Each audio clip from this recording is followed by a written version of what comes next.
So we got to deal with the PPP yet again. And for those of you who've been following the saga, the PPP stands for the Payroll Protection Act. That's right, Payroll Protection Program, technically speaking. Last week on May 27th, this is while I was actually chilling. We actually did an escape room, which was kind of fun. But last week while we were escaping from the escape room, Congress was trying to figure out how to deal with this gorilla that they've created called the Payroll Protection Program, and they passed, I should say the House passed their version of the Payroll Protection Flexibility Act, and it passed 417 to 1. Now, just with the passage of that particular magnitude, you ought to realize that this is extreme bipartisan support, and we need a little bit of that in these days and time whenever life seems to be chaotic. So here's the major details of the bill. Now, keep in mind, the Senate has got to pass this yet. They still have to pass it. They had their own version of this a couple of weeks ago that didn't get anywhere. So we'll see how they deal with this particular measure. Mitch McConnell said the Senate will take this up. We're hoping they take that up this week sometime. But here's what the House regulations stay as of today. They make a couple of significant changes, some I think that are worth us noting. The first one is that they drop the loan amount the loan amount that has to be provided to payroll from 75% down to 60%. So if you remember from the previous discussions, we were required to use the loan for 75% of employee payroll. This act drops it down to 60%, which means that you can use up to 40% of the loan for rent, for interest on debts, for utilities, for things of that nature. And there were some details we've covered in detail in the previous episodes, but that's a major one there. We move from 25% of our total loan to 40% being able to use for mortgage payment, utilities, interest on loans, etc. That's pretty amazing. Another couple of key factors here. I got two that I'm stoked about. The one is that it's going to extend the window. Now this is the House's version. Now the Senate had an extension of the window as well. The House's version moves it from 8 weeks to 24 weeks. 8 weeks to 24 weeks, which means now that you have 24 weeks. Actually, that's 3 months. Oh, that's actually more than that. That's 6 months of time that you can use these funds for qualified expenses. So it looks like they're going to give us some flexibility on when to use it. And the reason for that is we have a lot of pushback from people not wanting to come back to work because of various things. So they've actually extended that timeline from June 30th to December 31st of this year. Now, I'm going to come back to that. I have some concerns about that particular move, but one of the cool things is they're extending on this House version from 8 weeks to 24 weeks, and that's going to help a lot of our entrepreneur doctors who haven't been able to work because because of their state and the CDC and various locations said, no, you can't do certain things. So they've got this money, and now they can't spend the money, so now it looks like Congress is going to make some adjustments here for us. Another real big interesting point for me is that they've actually extended the loan repayment term from a 2-year note to a 5-year note. Now that's an interesting fact for us because if you remember, if any portion that's not forgiven is a 5-year note that is payable at a 1% interest rate on the PPP. So it's a relatively cheap money. I was listening to one of my dear friends who has an unbelievable podcast nationwide, was talking about so many businesses aren't wanting to get forgiveness. And I understand I want to say maybe the preference on that or the principle of not getting forgiveness.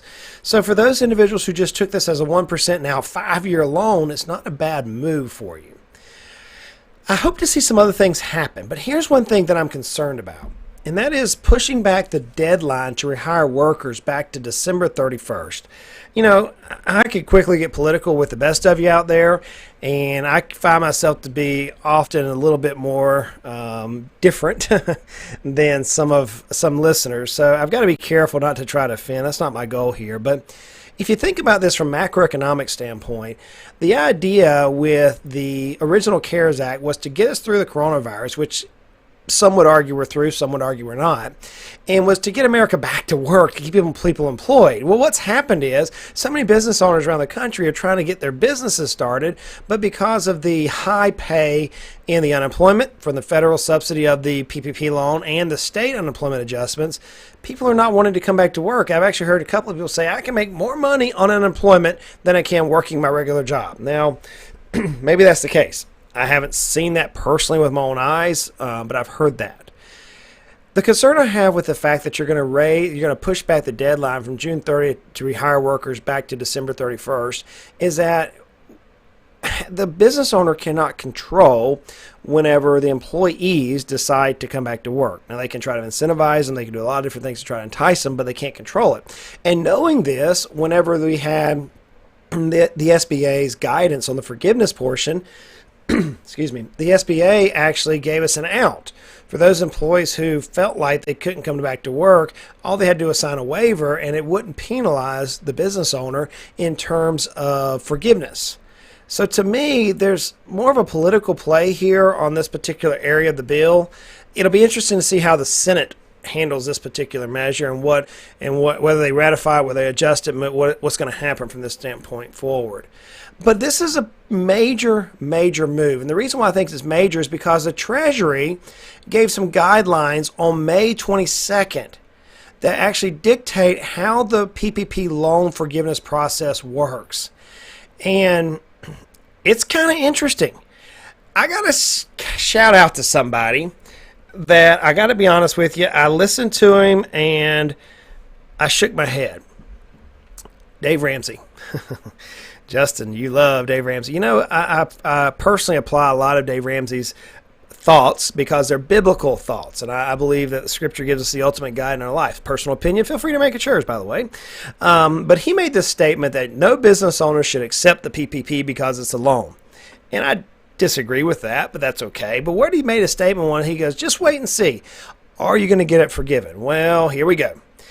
And we'll see if Dave's right. You know, he's been right many times. He's been wrong many times, just like the rest of Americans, myself included. We've been right and we've been wrong. But here's what he said. He said, hey, we'll see if it's going to be forgiven. Well, here we go now. And the SBA can review the loan document anytime. This is the Treasury guidance they've given us. And this is in Section 13 CFR 120-524C, if you want to read it. It says, for a PPP loan of any size, not just the $2 million number that the Treasury originally stated, the SBA will undertake a review at any time in the SBA's discretion. For example, the SBA may review a loan if the loan determination submitted by to SBA by the lender or any other information indicates that the borrower may be ineligible for a PPP loan. Oh, what do we mean by that? Ineligibility. Eligibility refers to access of credit elsewhere or liquidity of the borrower. So there were several times whenever business owners may have had a significant amount of liquidity, and they just went out and got the money. Now I believe they're gonna have some difficulty based on the way the guidance was at the time. I think there's gonna be some hold harmless, but we'll see. The SBA can withhold the bank fee or clawback provision in making the determination if they're going to forgive it. Now, there's many business groups, including the Independent Community Bankers Association, they call it the ICBA, are lobbying aggressively for a true safe harbor. They've been talking about this for loans under $1 million, basically, are going to be safe harbor. Now, the reason why that's important is because out of the 4.3 million loans that were issued by the SBA in this particular case, the vast majority of them, I think, is like $220,000 was the average loan.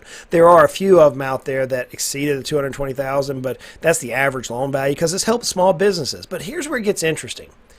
You know, I've already had people say, just I want to go ahead and get my loan forgiveness in. You're not going to be able to. The reason for it is if you read the loan forgiveness guidelines, which I need to do an in-depth video on, and I'm going to do that as soon as we get the information here from the regulations, and perhaps we'll be dealing with it based on this new bill. Loan forgiveness could take up to 5 months. See, you gotta have several pieces of information here that the banks are going to require, and it could take up to 5 months before you actually get forgiveness. So that could get interesting with us here. As busy as the bankers were issuing the loans, they're going to be just as busy dealing with the forgiveness of this. And so, if you know a banker, I'm going to tell you to reach out and give them a hug. Still. They're still got a little bit of road ahead of them to deal with. Now, the Treasury guidelines have basically put the responsibility of the calculation on us. And this was actually released on the May 15th date. And basically, it's a good faith review is all that lender has to do. We'll see how the banks deal with that. Now, we just talked about the new House bill and extending the rehire date past June 30th. In the Treasury guidelines, they put a hard and fast rule that you've got to have them be rehired by June 30th. Now we'll see if the House is going to extend that. If they extend that, it could give us some additional information that could help us out. Loan forgiveness is still going to be tied to being maintained by the same number of full-time employees. And this is one that a lot of people are not understanding. Excuse me. I've been talking a lot. My voice is going raspy on me. And we also have pollen here in East Tennessee. For those of you who aren't familiar with East Tennessee, the Knoxville Valley is between the Cumberland Mountains and the Great Smoky Mountains. And whenever the mountains start budding, all that pollen is washed into the valley. And so therefore we deal with sinus infections and sinus issues and losing our voices really quick. So if you hear by somebody from Tennessee, we're probably dealing with a raspiness right now.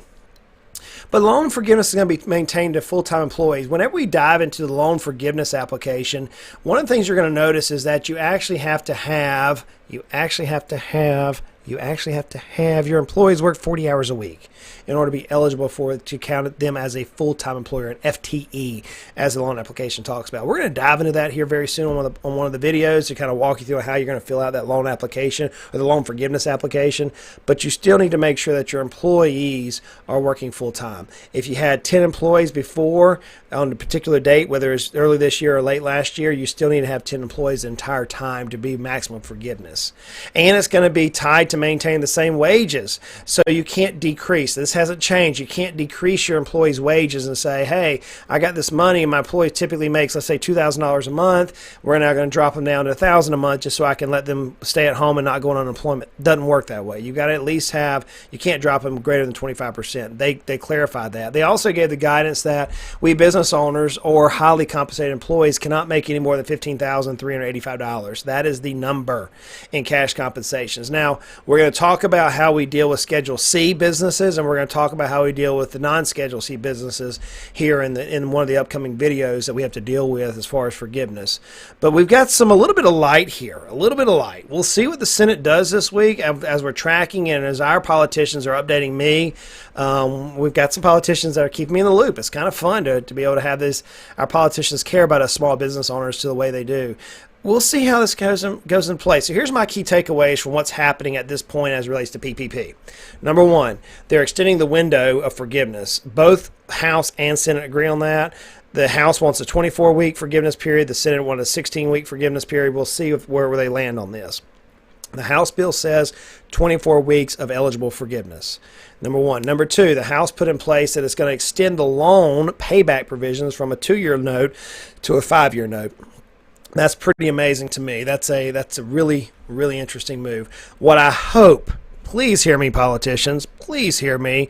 What I hope you do is I hope you allow us to not have phantom income tax on the loan provisions. So, for example, if we received $200,000 and we used it properly, according to the Internal Revenue Code's guidance, and Congress can adjust this, but according to the Internal Revenue's guidance, that $200,000 is not going to be deductible, which means that if there is any profit in the company this year, we business owners could end up with a phantom income tax. Next year, that $200,000 non-deductible could end up being a tax bracket at 20, 30, 40, 50%, depending on the state to which we are located, which means that the business owners who just put their businesses on the line, try to keep their employees employed during this time period, is using the money according to the guidance. We could end up stroking a 20% to 50% check of that money back next year, which means that we're now looking at a major dip next year whenever it comes time for us to file our taxes. So, Congress, look, I know you're dealing the best you can. I know we got calamity right now in our country. As you're dealing with this year, please put some consideration to business owners who are doing the best they can and they don't need to pay phantom income tax during a crisis like this as we're trying to keep our country employed. Give the business owner a break. You've given the employee a break. It's time to let the business owner who didn't get a lot of the money, by the way. They couldn't. The most they could get is $15,000 of this. Maybe you say the $15,000 is not forgiven, you're going to pay taxes on that, but the rest of it, who they never dealt with, and they're just doing their best to struggle, maybe allow them not to have that as phantom income tax. Maybe allow that to actually be deductible expenses. Congress can make that adjustment. They have in the past. Probably the largest notable adjustment that Congress made when it comes to this type of subject had to do with pastors. When pastors had actually tax-free income coming in for their parsonages and things of that nature, there was some interesting legislation that took place to adjust the way taxation worked. The Congress can make the same adjustment, business owners in this. I'm going to challenge you, if you listen to me, reach out to your politicians and say, hey, we see a cloud out here. You could put the business owner in a position next year to where we're going to have to come up with a significant amount of money how are we going to get it? You're going to borrow the money from somewhere else, or you're going to lay people off, one of the two. And that's not the whole intent of this bill. So I hope that gives you a guidelines, gives you something to think about. Look, this is not recommendation. This is not investment advice. This is just giving you some educational points at this particular area. My challenge to you is to go out and make it a great day. I know we've got life. I know we have calamity. I know there's so much out there at this particular point. So friends, look, on behalf of the entire Financially Simple team, we love you. Go out and make it a great day.